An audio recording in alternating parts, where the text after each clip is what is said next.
Pleasure. So let me share my screen, and I appreciate everybody for the invitation. So can you see can everybody see? Yes.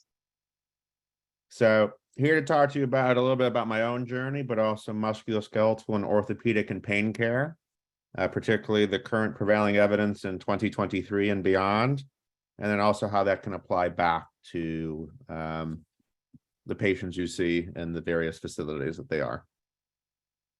This is me, board certified neurosurgeon by background, fellowship trained in spine surgery, was at University of Pennsylvania, Yale, and most recently Geisinger Medical Center. Was their scoliosis neurosurgeon on the main campus at Geisinger, and then also participated in their Walmart Lowe's McKesson Centers of Excellence program while I was there. Decided to shut my practice down during the pandemic because we operate way too much. Average US health systems doing about 50% unnecessary spine surgery. And so wanted to dive in deeper in terms of what's really going on, what's the current evidence, what are the current states of affair for care models, and really to be able to understand, like today, what's the basic fundamental understandings of pain, neurologic, psychological approaches, what's the current prevailing evidence for patient-centered, evidence-based care, what's the power of both telemedicine and in-person care, particularly for those you see, and how can this apply there. In terms of conflict of interest, I am the founder of this type of company that has put together a new care model. However, everything I'm about to present today is backed by evidence with citations and sort of what compelled me to build a new care model. So I'm sure most of you know musculoskeletal orthopedic pain still remains the top cause of global disability, literally number one, for years lived. This is data from The Economist, which was pulled from The Lancet. On the left, all the countries in orange. Lower back pain, which is part of musculoskeletal orthopedic, is the top cause of disability. That was 2013 data. Look on the right, 2019, 2020 data. Same. So every geography you see in red, low back pain is the top cause of disability for both men and women in those countries, including the United States. You look more directly into the United States, musculoskeletal care affects over 50% of our population here. You can see that where the percent of prevalence is down to the county level on this map, but higher than circulatory, respiratory, or diabetes, even when you add them up. Unfortunately, many people with musculoskeletal or orthopedic pain, if you audit the United States or other Western countries that we have data on, are receiving the wrong care. This has been published in the lay press, such as these books, the New York Times. This has been published more recently in The Lancet, both in a paper called Call to Action right before the pandemic, and then an update paper during the COVID pandemic, that when they audit the United States, Australia, New Zealand, Canada, the average person with orthopedic musculoskeletal pain is getting the wrong care when they audit countries at large. We won't have time to go into how we got here, but it is a systemic problem across many countries. And if you actually go into deep into the literature, unnecessary surgery and inappropriate care is the standard of care in this sector. These are things from JAMA and Fierce Healthcare, where the average US health system is doing 50% non-evidence-based spine surgery, about 25 to 35% inappropriate knee surgery, and about 15% inappropriate shoulder surgery. No one's trying to be malicious. We are products of our education. This is a great editorial piece on the right in terms of patient safety and surgery. Why are people doing this? Well, they're products of their mentors. Incentives certainly drove the health systems to get here. But these are things that, how do we do better? And so as you just take a step back and dive in, surgery certainly has its place, but what is the current evidence in terms of unnecessary surgery, overuse of imaging, and what can we do better? So as we audit in terms of the physician side, average primary care provider is not that well trained in musculoskeletal orthopedics in terms of the nuances. I'll be the first to admit, as a spine surgeon, I'm not trained in non-operative conservative spine. I don't have any formal training. And so I'd actually argue that the ortho or orthopedic surgeons that tends to be the first physician specialists in the sector are actually the wrong specialists. It's like sending all chest pain to a heart surgeon versus who's the corollary to the cardiologist, physical medicine, rehabilitation, non-operative sports medicine. These are papers out of, again, the Lancet in terms of lots of misconceptions out there.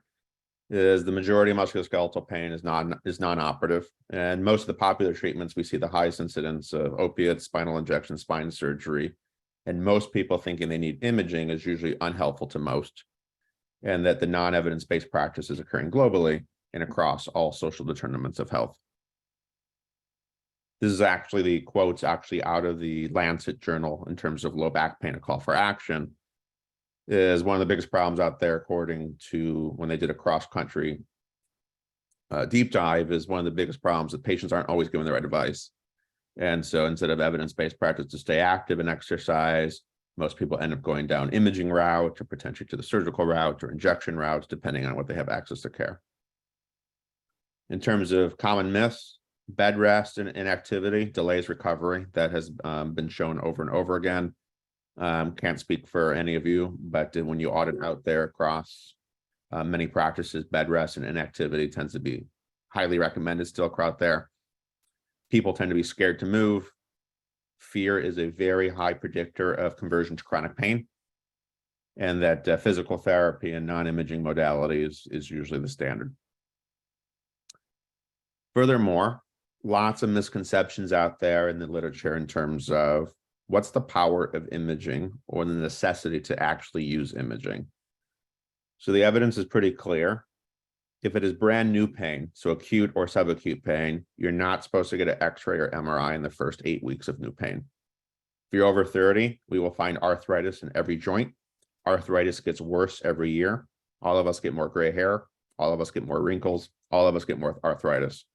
There's no association between MRI and X-ray changes in terms of the amount of arthritis and the amount of pain somebody has. That's been shown over and over again throughout the literature. And but when you audit most practices, people say, oh, there's the arthritis, there's the cause of pain. And so, for example, the United States makes the assumption, this is built into pre-authorization mechanisms, that lower back pain, even built into most pre-auths, makes the assumption that it's the lumbar spine. How often does the lumbar spine actually cause lower back pain? Not as often as some people think. Up to 20 to 25% of low back pain is actually from the pelvis, and up to 40% is actually from the hip. So there's a significant amount of folks who get misdiagnosed, low back pain. They get referred to physical therapy. The physical therapist does a lumbar program. Patient doesn't get better. Sometimes they're working on the wrong body part, even though it was, quote, evidence-based. Additionally, as you audit more in terms of the chance of converting to chronic pain, is we tend to be, as a medical institution, paternalistic.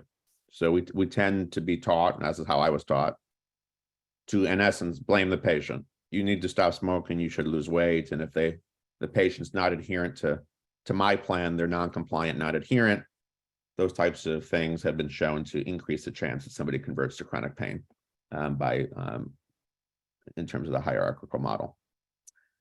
This is additional interesting data in terms of the brain-mind connection. This is out of Nature in terms of connecting mind and body in terms of chronic pain.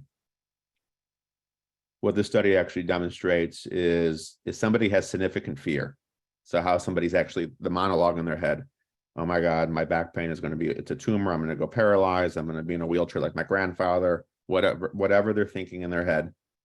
If that fear monologue doesn't go away, the brain actually rewires and activates emotional circuits. The prevailing evidence in 2023 actually for chronic pain is rarely a tissue issue.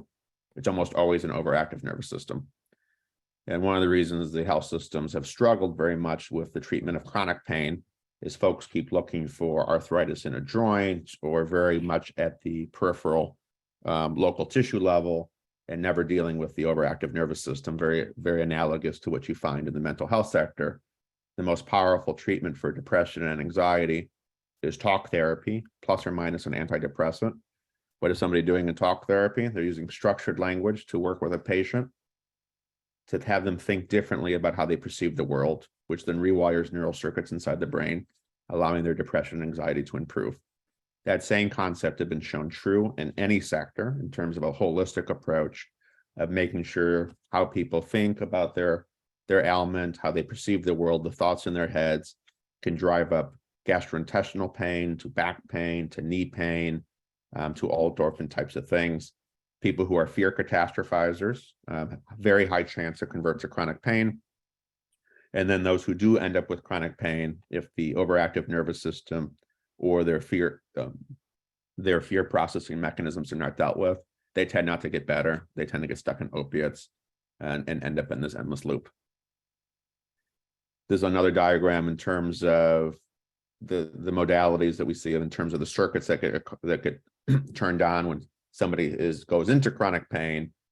At one point, they did have acute tissue, either damage or pain. Most of the time it goes away. Most people, acute pain goes away. If the person or member is extremely fearful of that pain, pulls their movement back, catastrophizes on that mechanism, it's been well shown in all this data that they rewire their neural circuits, they become an overactive nervous system. And that is the prevailing theory of chronic pain being an overactive brain output, usually not from an injury or tissue issue. What does all this mean? Really mean, as we dive deeper, I was not trained to do this in terms of really getting to the members' thoughts, feelings about how they perceive the world, particularly if they're a chronic pain individual. That really gets into the biopsychosocial model, which combines teaching skills, medical care to be successful, the needs of the patient, understanding what that means beyond just the biological element. I was trained to really be only the biological, which misses quite a bit in the musculoskeletal orthopedic sector. So taking all that together, if you read more recent literature from either Harvard Business Review or New England Journal of Medicine, if you want to do value-based care very, really well, they would argue that it's imperative to have integrated care teams. Musculoskeletal orthopedics often requires a multidisciplinary team. The physicians, I'll be the first to admit, are not well trained in the biopsychosocial model, not well trained in motivational interviewing, don't usually, like myself, have the patience to spend the time it takes to actually pull those types of things out of patients. We're really well trained in the biological model. If you combine the right physician with a physical therapist to do the movement component, and then coaching for those who are trained and have the patience to do the social, psychological, and spend that time, you can build something very powerful through an integrated care team or an integrated practice unit. You can also do most of this virtually. There's been a lot of powerful literature out there from both Harvard Business Review, the Mayo Clinic. Mayo Clinic put out a nice proceeds on how far you can take a musculoskeletal examination, even doing a Lockman's test, looking for ligamentous injury virtually. So you can do over 98% of a orthopedic musculoskeletal exam virtually via telemedicine. 20 years ago, people would usually have thought that's crazy, versus what has been done and shown during the pandemic of how far you can go, both in the Mayo Clinic orthopedic forum, which was traditionally thought to be a very required, must be hands-on, has actually been shown that that's not always the case. And I think a nice analogy that comes to mind is when banking first went online. People are like, oh, you can't bank online. You got to bank in a bank. And as things have changed, you can do quite a bit more virtually.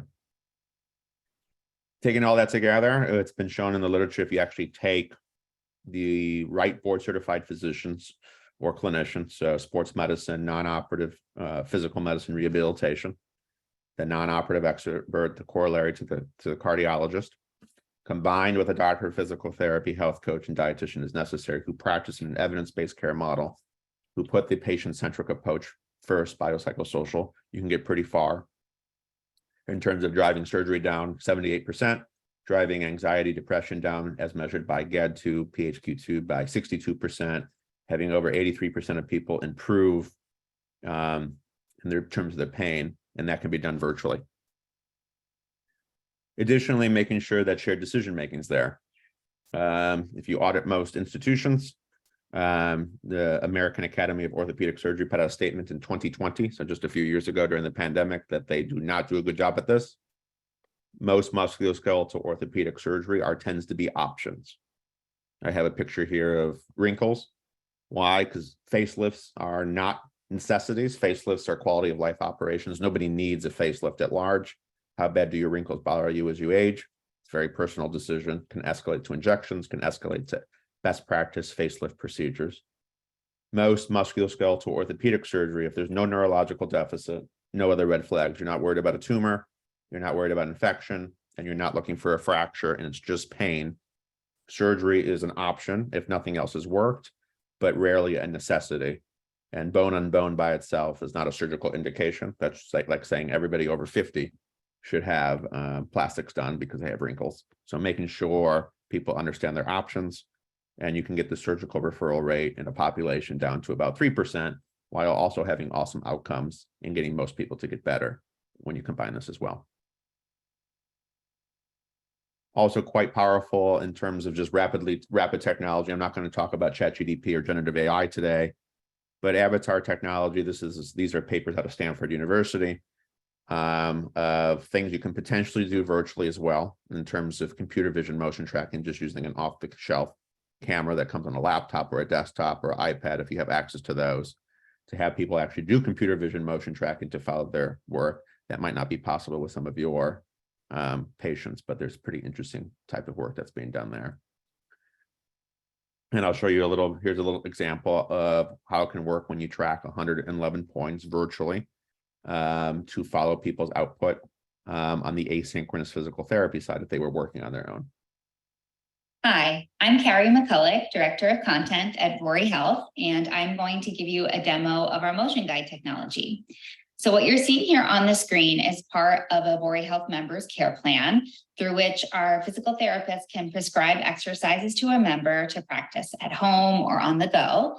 And adding our motion guide technology is really simple for the member. All you have to do is click Start Workout. There are no sensors, no wearables needed. Using just the camera from the member's device, we are able to accurately track movement and provide real-time feedback. This makes the experience much more effective and engaging for the member. So I'll show you how it works. Great, you are in position. Let's go. So I'll follow along with the avatar and listen for feedback. Counting the reps. Lift your chest even more. Provides corrective feedback when I need it, Nice work. and positive feedback to help keep me going. Lift your chest up higher. Sit your hips back more. It also counts my reps. Wonderful. At the end of each exercise, there is a summary screen that displays how long it took the patient to complete the exercise, how many reps were completed, as well as an average score. All of this information is then transmitted back to the patient's care team. So other powerful uses, particularly of virtual care in these types of settings. This is newer data from Oliver Wyman, a big healthcare consulting group in the United States, as where they see care going. These are recent papers from 2023. Is with what happened during the pandemic, folks were forced quickly to adopt virtual care modalities. Now we're in a more steady state. The pandemic's over. What's the future? It's clear the future is hybrid care. And I think that's a misnomer in terms of this is just a sector that's medicine has traditionally been used to being in person, hands-on for everything, and is going through a phase of now we have to just meet members where they are and use technology where we can. Either they don't have access to in-person care, they don't have travel access for a variety of reasons, they're incarcerated.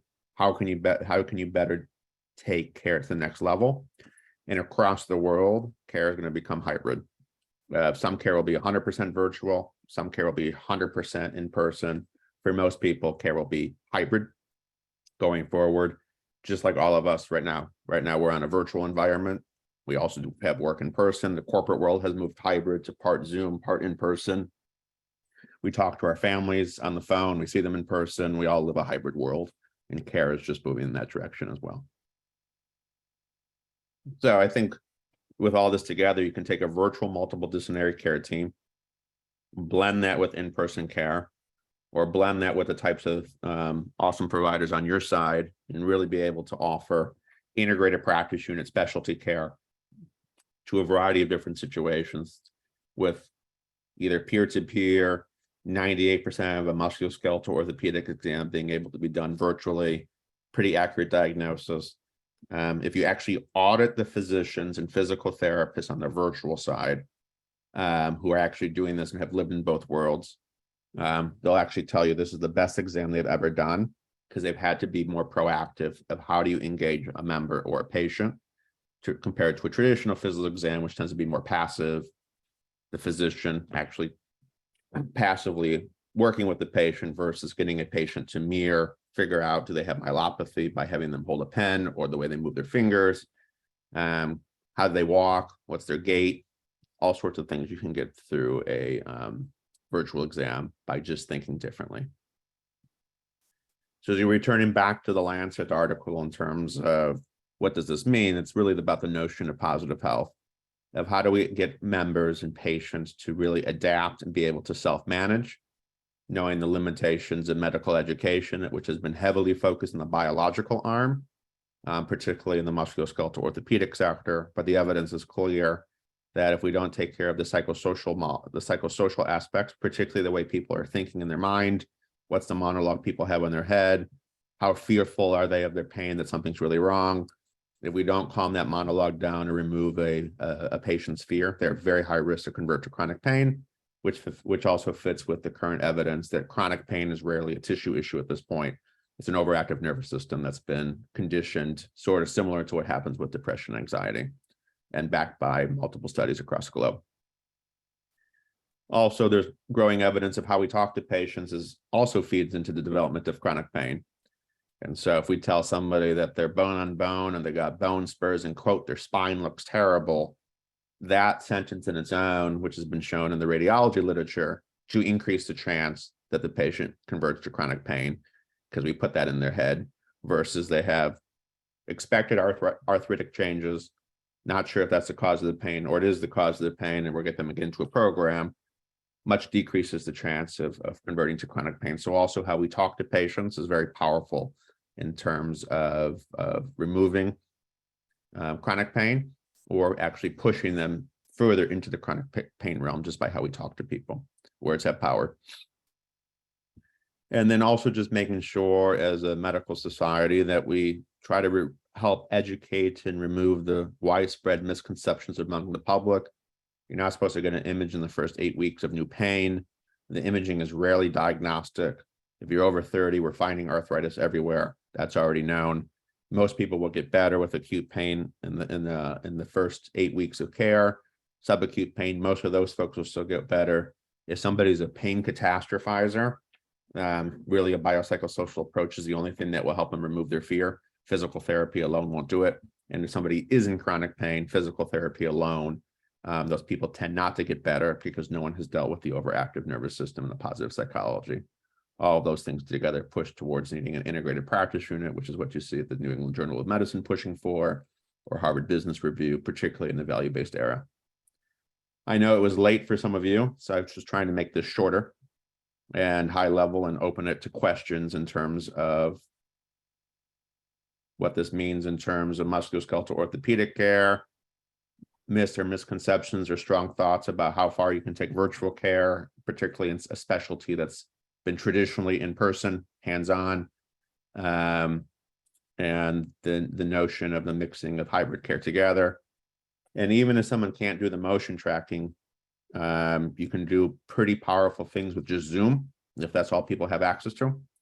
And then we've also demonstrated you can do quite a bit in the Medicare population. Over 50% of people well engaged and with great outcomes, even in a population that would be deemed less tech savvy.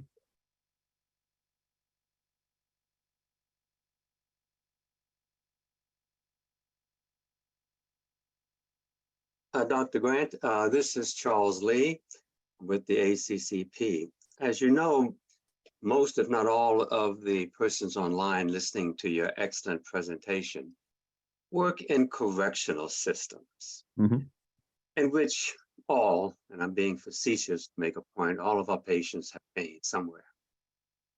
Some of, as you may realize, are medication seeking, and others, particularly the older ones who've had trauma, gunshot wounds, bad fractures, etc., have back pain. Now, having said all of that, the question that comes to my mind is, it seems like this would be a excellent or very good modality for correctional systems, saving money on sending patients off-site for consultations with ortho or neuro, saving or unnecessary surgery.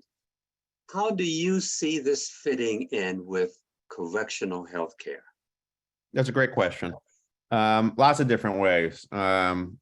Is I think about how you can best reach people was how do you maximize technology to deliver care? And so as I took a step back, one, the country does not use the right specialists at large for musculoskeletal orthopedics. I'm a board certified spine surgeon. I'm the wrong person to be the first physician to see someone with back pain, almost always. I don't have any training in the non-operative arm formally. I don't have any formal training in the conservative arm. Family medicine, primary care might know better than me. I was trained to be a surgeon. And if it wasn't surgery, push it on someone else. And so first is, are we using the right physician? So if you tend to send patients to in-person care, in the current referral mechanisms across the country, it's almost always going to be a surgeon. I put my mortgage on, that's the wrong provider to do first triage. Someone's going paralyzed, yes, that's the right provider to remove the neurological deficit. You found a tumor, yes, that surgeon can make a decision, are you going to radiate it or take the tumor out, or both. You found a bad fracture, it needs to be fixated with screws and rods, yes, that's a great place for a surgeon. You found osteomyelitis, infection everywhere, it needs to be cleaned out by a surgeon, yes, those are great surgical indications. Pain on its own, without any red flags, surgeon's usually the wrong first provider to do that. Just, it's like skipping over the cardiologist with somebody who has chest pain. So one is our workhorse, at least the way we set up this model, was to follow value-based care, integrated practice unit, which is physical medicine rehabilitation. That's the corollary to the cardiologist, and non-operative sports medicine who can practice in all 50 states and DC. So make sure you have a network of folks who are W-2. Like, so on this side, we employ our providers who believe the care model should be done differently and that we have to practice differently, not just pulling up 1099s and getting the same care model. Next was doctors of physical therapy. Physical therapy still is 80% of the workhorse for this. If they have the right diagnosis and the patient knows they don't need surgery or it's just an option, or if they are in the surgical category, what's the chance surgery makes them better? Have those conversations with patients of, sir, if you went down surgery, 60% chance you get better. Are you okay with the 40% chance of not getting better? No, I'm not okay with that. Well, you shouldn't have surgery then. And just having those conversations with people. And then physicians tend not to be the right people to spend all the time with the person if you have the allotment and we're allowed to do so, and tend not to have the right training in motivational interviewing, the patients to just talk to people who are seeking drugs or other types of things. Whereas the health coaches or social workers, when you mix into those, very much love that type of modality. And so when you just take the expert of having each of these folks operate at the top of their license and bring them together, physician, do you have the right diagnosis? You don't need surgery. Are you going paralyzed? Really do what they're really good at. Get them into a physical therapy program, plus or minus somebody who can work with them about how they think, pain catastrophized. The physician tends not to be very good with that, tends not want to do that anyway, based on what attracted them to medicine anyway. So, and you can do majority of this virtually. I think that's the attractive component, is doing it virtually. As you know, particularly during COVID, more and more correctional facilities have virtual capabilities. And so it's something that may be attractive to those working in corrections. And like I mentioned before, may be cost effective with all of the challenges of sending someone out. So it's something that those in corrections really need to look at. Are there any other questions or comments or statements or thoughts? I just want to thank Dr. Grant. That was one of the best lectures I've ever heard. And you can see that I'm very old. but it was just a brilliant, right from the beginning, really beautiful, smooth discussion of what so many of us know from not only from our patients, but from our friends, people in the community. The people ask me all the time of, my back's really bothering me. I've gone through all these things. The last thing that you should do is surgery on your back. Like, the worst thing you can do is have, surgery on your back until there's nothing else. But what I wanted to ask about was other kinds of chronic pain and the model that you put out there for thinking again about relatives and friends who are, there's an anxiety component, but of course there is. They have chronic pain. There's a depression component, but of course there is, because they have chronic pain. And I don't really know. I know that we don't have the correct medications in terms of opioids. We've learned that in a terrible way, but we don't really have very good medications to address that, what you described as the brain going haywire. I mean, we have, lamotrigine and gabapentin and, the sodium blocking drugs. We just don't have very good medications for this. And then the patients become frustrated that, very frustrated that we don't prescribe this, we don't prescribe that. And the last thing I'll just question is, you even see out in the community that there are a lot of people that get relief from marijuana, yet that's way out of our, it's federally not allowed. I'm not saying that marijuana is a panacea either, but I just feel like we don't have drugs to fix the multi-complex problem that folks have, and that therapy is so difficult for them to stick with. Anyway, I'm asking you to comment on all that. No, I appreciate it. So these are I put these in I didn't want this to be a promotional lecture. I wanted to keep it a reference. So these are some results we've had on the virtual side, in a older population, for example, like a Medicare population who would be deemed less tech savvy of how far can you go. And this is back, neck, hip, knee, hand, foot, shoulder. Most people, it's back, neck, hip, knee, shoulder. That tends to be 85% of the incidence or prevalence is those 5 conditions: back, neck, hip, knee, shoulder. 62% decrease in pain, 61% decrease in depression, anxiety. And we're not using new medications. Like, sure, Medrol dose pack, gabapentin can be band-aids and help people get through a care paradigm. The magic really becomes of how you practice. And if somebody has chronic pain, we've seen some patients, and this is not just us, but also in other realms. If you remove somebody's fear, so if I go back here, so if somebody, we don't tend to ask people like, what are you thinking about at 11 p.m. while you're laying in bed? Like, what are you really thinking about? Are you thinking about your pain? Are you thinking of a tumor, or you're going to go to paralyze? Like, what are you really thinking about? If you're actually able to pull that out of an individual, we've had some patients, if you actually remove their fear, all their pain goes away. And that's not universal, but that tells you it's the big part of the big driver. We've all had stage fright or nervous to give a lecture when we were kids, or would get the sweats, or you'd get nauseous to have to get up in front of your class. That's a nervous system response. And what people are spending time thinking about can be sometimes the most powerful. And then teaching people to self-manage. So this is sort of on the left, like money issues and just being incarcerated and the chronic stress, or their whole family life. Like, my uncle was in a wheelchair. I'm really worried I'm gonna be like that. Prove to me I'm not gonna be like that. Otherwise their pain just continues and continues and continues. And that's the same power of the depression, anxiety treatment, is talk therapy, to get people to think about the world differently.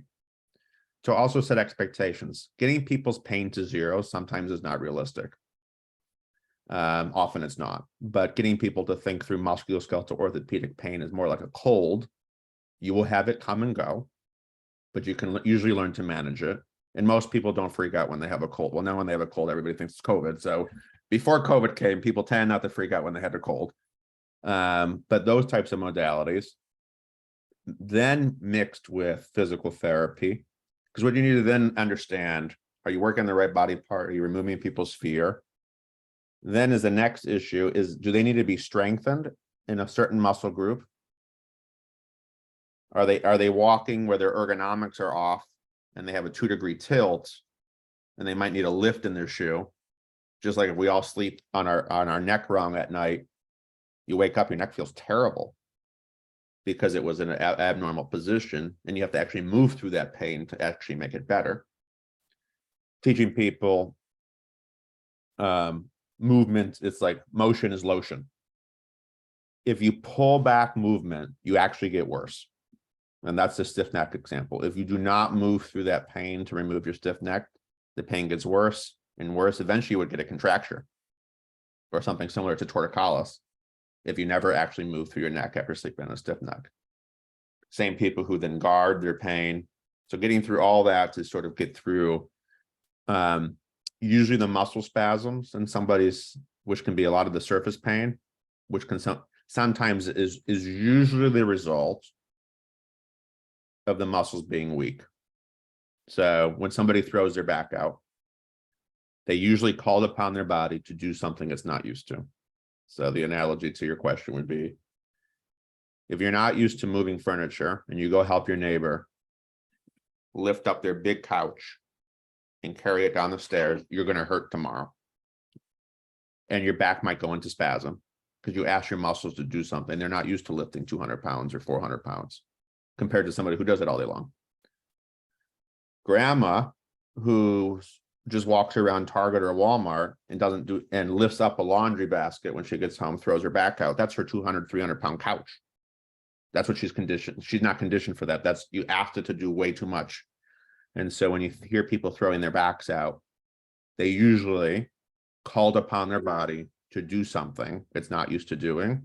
And the muscles just gave you the finger, for lack of a better word. And so a lot of some of these chronic pain that's related to muscle is sometimes those muscles are actually weak. Even in a bodybuilder where they might have really built up their arms and legs, but their core is not. Then their core is too weak for what they're trying to do. So there's lots of different things to pull onto people.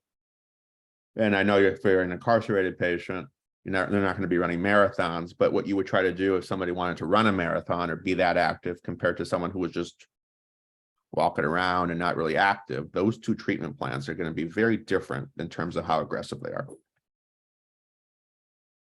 Strengthening, is it range of motion? Is it agonist, antagonistic muscles that are not firing and need to be recoordinated, et cetera, et cetera, et cetera? Does somebody just have a bad habit? They learn to walk funny, for lack of a better word, and need to sort of relearn how to be balanced. The cell phone world, everybody's walking hunched over. Everybody's kyphotic. So do people just have bad habits also that have been carried on to adulthood?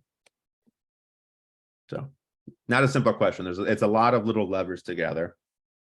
And part of the challenge of musculoskeletal orthopedics is we were all taught in medical school, Occam razor. What's the one thing? It doesn't work very well in orthopedics, musculoskeletal. It's like 20 things that have synergistically come together. That type of concept works really well for looking for a tumor, a fracture, Steven Johnson's disease, like one thing that set it off. Back pain can have 80,000 things that's driving it, from both how people think about it, to muscles, to ligaments, to posture, to ergonomics, to conditioning. It's more mechanical versus what you would find like a tumor or an autoimmune disease. So it's a, I don't think that that doesn't work as well, which is why people have struggled, I think, to deal with these types of conditions. Did I answer your question? Yeah, yeah. Does your group, does Vori, do they work only in back related or in MSK, or do you take on neurologic, you know, documented neurology kinds of chronic pain? So we will take on any type of chronic pain at the moment. Besides, we haven't really done migraines yet, but sometimes the migraines actually from neck pain. So any joint, back, neck, hip, knee, hand, foot, shoulder, tennis elbow, carpal tunnel. Even if the pain is thought to be neurologic, still some of these modalities can still be quite powerful. We have entered osteoporosis. We do write bisphosphonates, so we can work on people for bone health. That tends to be an orphan disease. I don't know about the incarcerated population, but in the non-incarcerated, it's terrible. Nobody screens for it at large. It's a complete mist. The data is so powerful because we consider bones part of musculoskeletal. A fracture in a postmenopausal woman is osteoporosis until proven otherwise. That's how strong the data is. If someone's over 50, female, fracture, it's osteoporosis. You have to actually prove it's not osteoporosis. That's how powerful the data is. How many people screen for osteoporosis after someone 50, female 50, breaks something? 7% on average in the country. It's terrible. 93% don't do it. Or you hear about just, I slipped in my kitchen and broke my leg. You're like, that's not normal. You might have bruised yourself and it takes longer to heal. You're not supposed to break your leg from a ground level fall. You're not supposed to break your arm from a ground level fall. If you fell on your wrist, sure, maybe you broke your wrist because you broke your whole body weight. But if you broke a long bone on a ground level fall, regardless of your age, that's osteoporosis. Almost 100% chance it is, because that's not normal. You're not supposed to fall and break something from a ground level fall. That's just people don't think that way, I don't think, but that's not normal. That's brittle bone. Babies fall all the time, they don't break stuff. Adults fall all the time, don't break stuff. Grandpa falling and breaking a femur is osteoporosis. So, and we don't tend to screen for it. So those are other things that can be done even in the incarcerated population. All women inmates who are postmenopausal, very high risk for osteoporosis. That's well known in the literature. Men also have a high risk depending on, particularly if they're not exposed to sunlight from vitamin D and other things. And that's another thing that can also cause pain if the bones are getting weaker and weaker and weaker because it's not being caught or actually just screened for and then appropriately treated. So that's another low lift of who's high risk for osteoporosis in your population. Have they been screened? Probably not. And that's nationwide. That's nothing against the facilities. That's systemic problem across the country.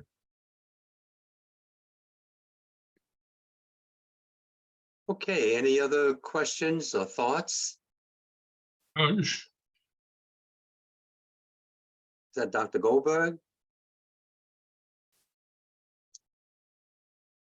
Okay, well, if there are none other, and the challenge that we have now is applying this to correctional system, in which a lot of the remedies are not as easy to accomplish as it is out in the free world.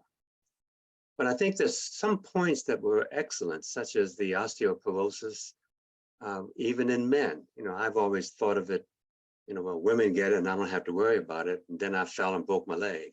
So I learned that lesson real quickly. But these are lessons and thoughts and concepts that we as correctional physicians need to spread around to the people that work in the correctional facilities and to educate them. So again, I want to thank you for this educational and informative program. And there are no other questions. I think that will be it. Thank you so much for having me.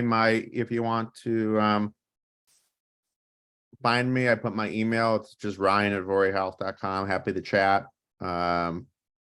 if you want, if this was helpful and you want to do a more pointed session about here specific use cases in a correctional facility, how should we treat it? How can you actually do an applied learning session? Happy to also do that if that would be helpful, if you found this insightful. Thank you. I think that would be helpful. Great job.